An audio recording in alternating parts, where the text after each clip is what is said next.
नमस्कार दोस्तों, आज हम चर्चा करेंगे इंडियन पॉलिटी के बारे में।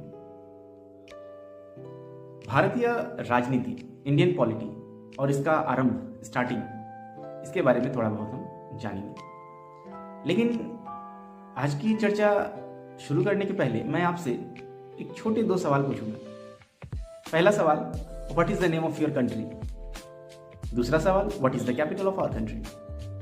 हमारे देश का नाम क्या है? हमारे देश की राजधानी का नाम क्या है? तो दोस्तों, जब मैं ये बात बोल रहा हूं कि हमारे देश का नाम क्या है, बहुत सारे लोगों के मन में एक क्वेश्चन मार्क आ रहा होगा। ये किसको पता नहीं है कि हमारे देश का नाम भारत या इंडिया है? लेकिन पेन एंड पेपर्स, अगर आप कागजों में देखें, कहीं भी देखें, तो आपको मिलेगा हमारे प्यारे भारत देश का नाम भारतीय गणराज्य है, Republic of India. That means हमारा भारत जो है वो राज्यों का समूह है। हमारे भारत के जो राज्य हैं, 28 राज्य और यूनियन टेरिटरीज हैं, उनको मिला के बनाई गई इस समूह को हम भारत कहते हैं। लेकिन पेन एंड पेपर्स में रिपब्लिक ऑफ इंडिया। भारत की राजधानी दिल्ली सीधे मुंह से निकलता है, लेकिन यहाँ भी भारत की राजधानी की अगर हम जिक्र करें, बात करें, तो वो हो जाती है नई दिल्ली, न्यू दिल्ली।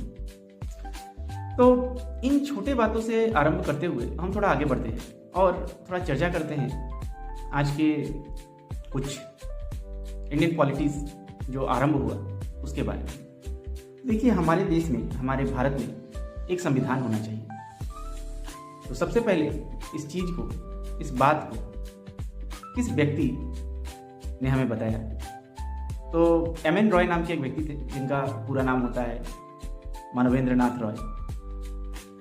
इन्होंने ही सर्वप्रथम पहली बार भारतीय संविधान का जिक्र किया था। इसी इनिशिएटिव को लेके हमारे देश में पहली बार कॉन्स्टिट्यूएंट असेंबली का गठन किया गया। कॉन्स्टिट्यूएंट असेंबली का जब गठन किया गया तो इनिशियली पहले बार सच्चिदानंद सिन्हा, जिन्हें चेयरमैन बनाया गया हमारे कॉन्स्टिट्यूएंट असेंबली का, फिर बाद में डॉक्टर राजेंद्र प्रसाद जी को कॉन्स्टिट्यूएंट असेंबली का प्रेसिडेंट और एच.सी. मुखर्जी जी को vice president of constituent assembly चुना गया।